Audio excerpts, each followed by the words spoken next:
Hai, Assalamualaikum warahmatullahi wabarakatuh. My name is Nur Izzati Binti Musa. I am from Faculty of Management and Business Technology. Good evening to Madam Nazira. And today I would like to present about why they fail into implementing the knowledge management in the organization. First of all, too many of these organizations and their people say the same thing. They try knowledge management before and it didn't work. They make large investment only to have people revert to old way of doing things. They got everyone excited about the prospect, only disappoint with under delivery. They got everyone excited about the prospect, only to disappoint with under delivery, which is this issue tend to be consistent regardless of the scope of knowledge management effort as well. And on project focus mainly on process and people change, as well as those that have a more technical focus.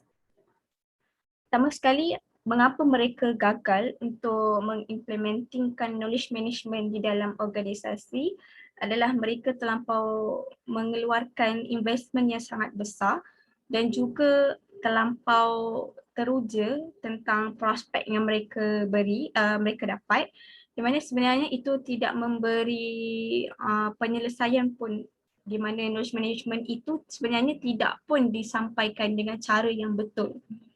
Dan apabila mereka teruja mendapatkan prospek, maka mereka tidak menghiraukan lagi cara penyampaian tersebut. Di mana isu yang sering berlaku di dalam knowledge management ni adalah mereka lebih kepada fokuskan projek berbanding menukar ataupun mengubah cara organisasi tersebut. Contohnya, orang di dalam organisasi tersebut tidak pun memberi apa-apa perubahan, di mana mereka still menggunakan cara yang lama dan tidak menggunakan technical focus. One of example that they fail use the knowledge management in the organization. As example, I choose a NASA company which is on 2050. NASA view if of the common knowledge mistake. This is a video from Edward Roger of NASA. Explain what he sees as the common mistake in implementing knowledge management. All of this stem from one person. People too often fail to learn from experience of the past. As example, Edward ni mempunyai pengalaman di dalam NASA selama 10 tahun dan apa yang dia nampak adalah project manager mereka tidak pun mengambil kira tentang knowledge management ini. Sebagai bukti, jom kita tengok video tentang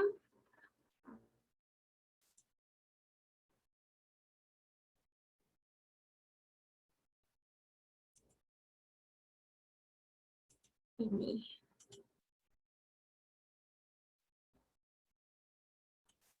Okay.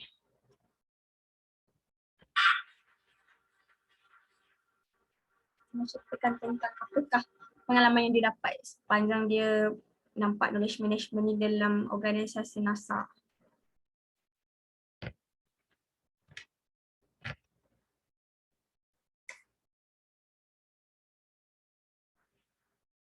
How do you think one can quantify the value of KM initiatives?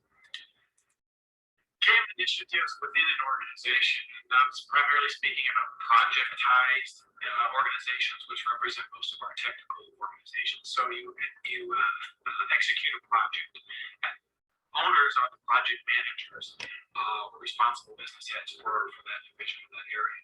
So in my view, this is the view I took in my work.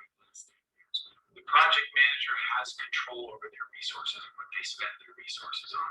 If you can't convince the project manager in any way that what you're doing adds value, then you're a loss. And so you can go in and show numbers to top management, but I don't think that really matters. If the project managers don't vote for it themselves, then I don't think you have any basis really to claim that you're delivering quantified value to the organization. organization.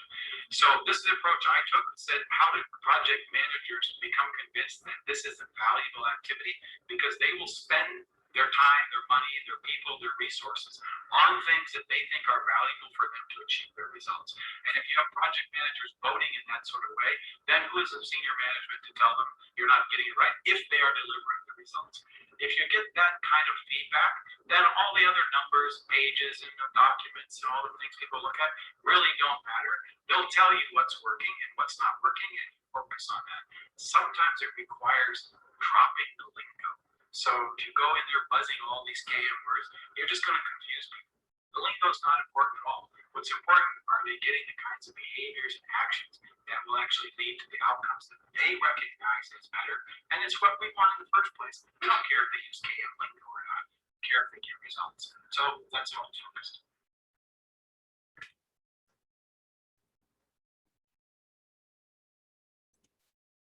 Okay, saya telah share tentang Edward punya pendapat tentang knowledge management.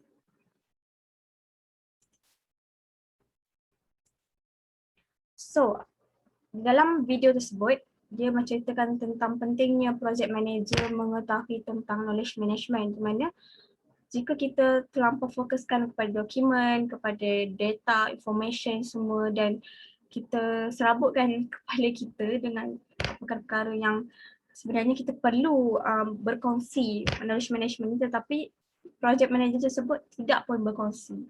Kita perlu menegur ataupun perlu memberitahu dia bahawa knowledge management ni perlu dikongsikan pada semua dan ia melibatkan behavior, kita punya attitude, kita punya cara kita bekerjasama dalam organisasi.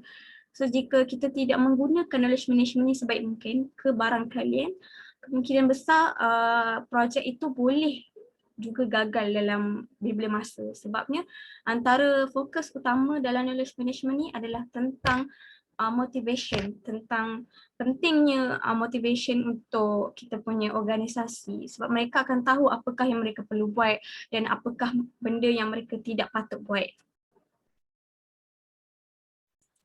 So this is a 5 most common reason for failure in NASA. First, about attempting to implement a knowledge management system in a hurry by buying a knowledge management program. Knowledge management at NASA has been a 10-year proposition, di mana mereka menggunakan sistem ini secara cepat beli.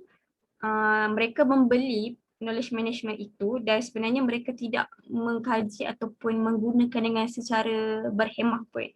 Lebih pendek dikatakan, mereka tidak menggunakan knowledge management ini dalam organisasi mereka sendiri. Seterusnya, gaming knowledge management, trying to manipulate people, those tricks and incentive. Mereka menganggap knowledge management ini adalah satu permainan dan manipulate semua orang dengan teknik-teknik, dengan insentif yang mereka beri kepada organisasi supaya mereka cepat percaya, mereka cepat rasa macam dah cukup untuk membeli serta manipulitkan dan cukup untuk kita implementkan knowledge management ni dalam organisasi. Tapi sebenarnya mereka tidak pun menggunakannya dengan baik. Next, applying a knowledge management framework off the shelf rather than tailoring it to your own context. Mereka menganggap knowledge management ni adalah framework sahaja dan mereka menyimpannya di dalam almari.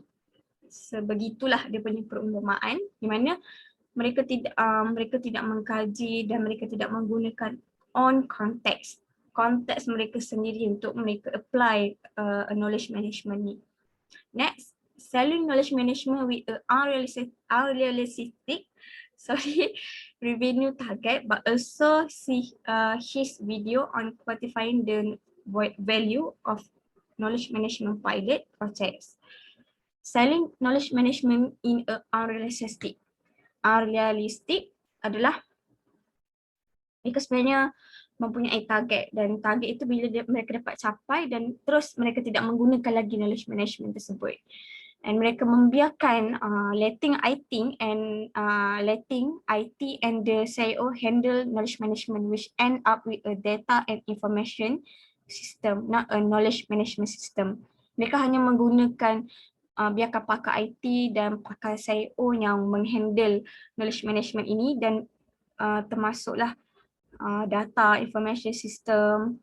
Mereka sebenarnya tidak pun menggunakan knowledge management system ini langsung, mereka tidak gunakan. And 5 reasons why knowledge management implementation fail. One of this is because not introduced as a change program. This is because program of organizational change is not about buying and rolling out technology. It's not about giving people new toys, and it's not about adding another task into the project framework. It is about change the way people think. It's about change personal and organizational priorities. As example, from knowledge is on to is share. Di mana knowledge management ini adalah bukan program organisasi change, bukan juga cara membeli dan merolling balik teknologi keluar masuk teknologi, bukan, dan juga bukan permainan baru untuk orang-orang dalam organisasi tersebut, tetapi ianya adalah cara bagaimana kita mengubah pemikiran mereka, dan juga ini adalah bukan untuk tambahan kerja atau lambatkan kerja yang perlu kita siapkan untuk diletakkan dalam project framework. Ianya bukan, ianya adalah tentang knowledge yang kita tahu, kita perlu share kepada semua supaya orang lain juga tahu tentang knowledge yang kita pelajari di dalam knowledge management ni. Seterusnya, the KM team does not have the right people to deliver change. If KM is a program of organizational change, then the KM team need to be a change agent and change leader. They need to be an insider. This is a role that cannot be outsourced, as they need to speak the language or know the politics. They have to know enough about knowledge management to translate. As example, finding the right people is not easy, but change the culture of an organization is not easy either. And with the wrong people on the team, you don't get the right result even with the best consultant in the world to support you. So KM team ni adalah kita perlukan orang yang betul-betul tahu tentang knowledge management ini, kerana need to be change agent and change leader. Kita perlukan leader yang baru, kita perlukan agents yang baru, dan kita perlukan orang yang tahu, betul-betul tahu tentang cara penyampaian knowledge management ini kepada semua orang. Tak kisahlah kalau kita mengupah orang tu yang terbaik, konsultan yang terbaik, tetapi kalau dia zero tentang knowledge management, is out. Dah tak ada function pun sebenarnya. Dan penting juga kita tahu apa itu knowledge management. Kita kena translate, kita kena fahami dia, apa yang patut kita buat, apa yang tak patut kita buat, apa yang patut kita kaji, apa yang patut kita hindarkan, supaya benda tu tidak bercampur aduk. Dan juga kita boleh mentranslatekan ataupun menceritakan knowledge tersebut kepada orang supaya orang tidak salah faham ataupun salah gunakan. Lebih dekat lagi, mereka tidak menyalahgunakan apabila mereka membuat sesuatu projek. Pentingnya juga project manager untuk mengambil kira semua aspek-aspek ni supaya mereka tidak gagal untuk implementingkan knowledge management. Sorry. Okay.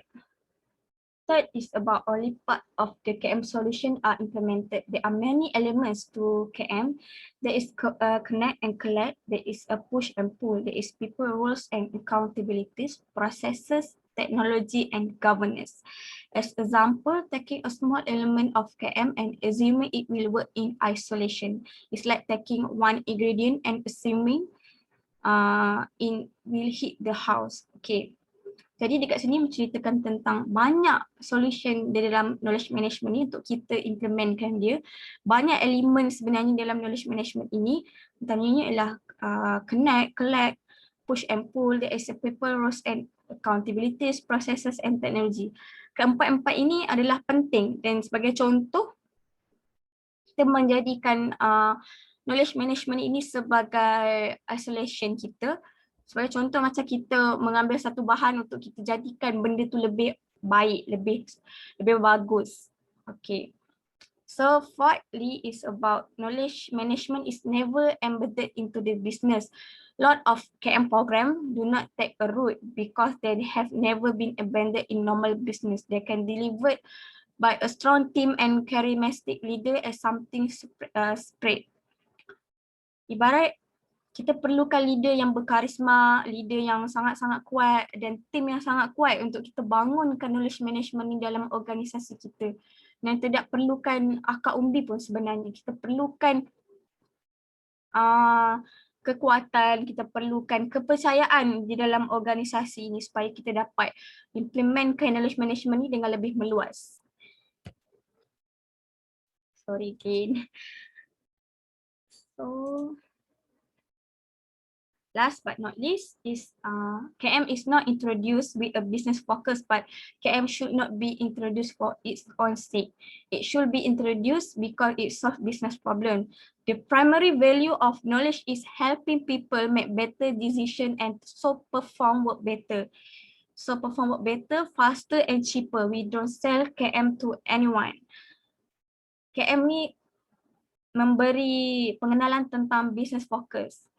Dan ini bukan untuk kepentingan kita sahaja, tetapi ia dapat juga menyelesaikan masalah di dalam bisnes. The primary value dia adalah membuatkan seseorang itu menjadikan dia membuat keputusan yang tepat, keputusan yang baik, and dia dapat perform dia punya work dengan baik, lebih cepat, lebih orang kata lebih murah kos dia. Berbanding kita beli knowledge management tu tapi kita tidak mengkaji, tidak sharekan kepada semua, kita hanya untuk diri kita sahaja dan kita tidak berkongsi. Jadi benda tu menjadikan orang lain pula yang lambat bekerja, lambat untuk siapkan kerja, lambat untuk membuat keputusan, dan ia adalah bukan untuk dijual kepada sesiapa tetapi untuk di-share kepada semua orang.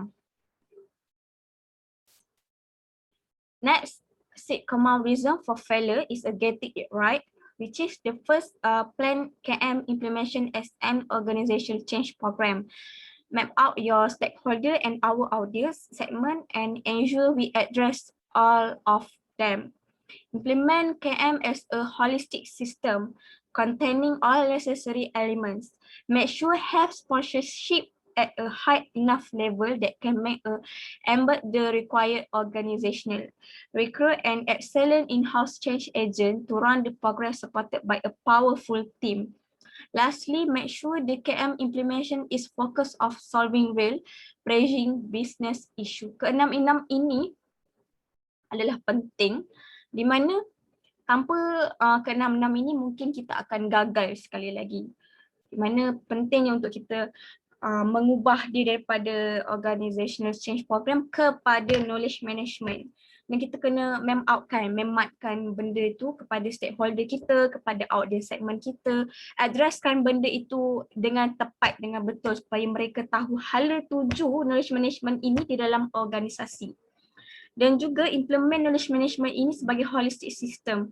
Masukkan semua yang berkaitan tentang knowledge management dalam konten itu dengan elements yang tepat, bukan elements yang palsu ataupun elements yang kita anggap benda itu sebenarnya tak wujud pun, tapi mereka mewujudkannya secara sengaja. Senang kata, kita jangan mengelirukan organisasi kita. Okay? So, make sure have sponsorship, di mana kita kena ada sponsor yang high level untuk kita jadikan organisasi ini sebagai satu organisasi yang bagus. Dan juga recruit and excellent, upah ataupun panggil coach ke panggil orang-orang yang ternama untuk mereka jadi ejen di dalam program ini untuk support sebagai powerful team supaya organisasi kita nampak lebih kuat, nampak lebih cantik, nampak lebih lancar bila ejen ataupun coach yang menyampaikan tentang knowledge management itu adalah orang yang tepat, bukan orang yang salah ataupun bukan orang yang orang cakap hanya tahu sahaja perkataan KM tapi sebenarnya tak tahu pun apa itu KM. And last but not least, make sure KM dapat menyelesaikan semua masalah dalam bisnes, dapat menyelesaikan semua masalah dalam projek dan juga fokuskan kepada business issue, fokuskan juga kepada isu-isu yang penting di dalam bisnes. So this is a KM life cycle, which is acquire, apply, assess, create, identify, refine, and disseminate. Acquire is obtain potential valuable knowledge, which is kita tahu potential kita untuk kita manfaatkan knowledge tersebut. Apply, adaptation of knowledge to fit into the context. Kita kena apply benda tersebut dan mengakses dia ataupun menjadikan dia knowledge yang sangat padat tapi penuh dengan konteks yang tepat. Dan juga assess, evaluate the utilization of knowledge. Assesskan dengan data-data information yang tepat dan juga create, fill the knowledge gap by replacing or extending the existing resources. Bila kita sudah ada resources yang lama, kita just top up saja untuk menggantikan gap yang orang kata knowledge tu sebenarnya kita tak tahu sebelum ni, tetapi bila kita dah tahu, kita just tambah supaya dia nampak tak longgar, lebih kata macam nampak lebih cantik bila kita buat yang baru. Next, identify, determine the knowledge that can add value. Kita perlu tahu dan mencari apakah manfaat knowledge tersebut untuk kita dapatkan value dia, untuk kita dapatkan kebaikan dia, apa bila kita buat benda tu apakah manfaat yang kita akan dapat. Okay, so define, accumulate the identified knowledge. Kita kena tahu knowledge kita pada mana. Kalau bos kita bagi ataupun project manager kita bagi kat kita untuk kita cari tentang knowledge ini, kita kena tahu adakah knowledge ini betul-betul wujud, betul-betul sahih supaya kita tidak tertipu dan kita pun tidak menyampaikan knowledge yang tidak tepat kepada organisasi. Dan juga yang terakhir, disseminate, establish knowledge sharing method for better availability. Establish knowledge sharing methods. Gunakan pelbagai methods yang kita ada untuk kita sharekan kepada organisasi kita. Lebih better dan lebih orang kata available, lebih cantik, lebih lancar lagi. Okay. So that's all from me. Jika ada salah kata ke, salah cakap ke, mohon maaf. Okay, thank you madam.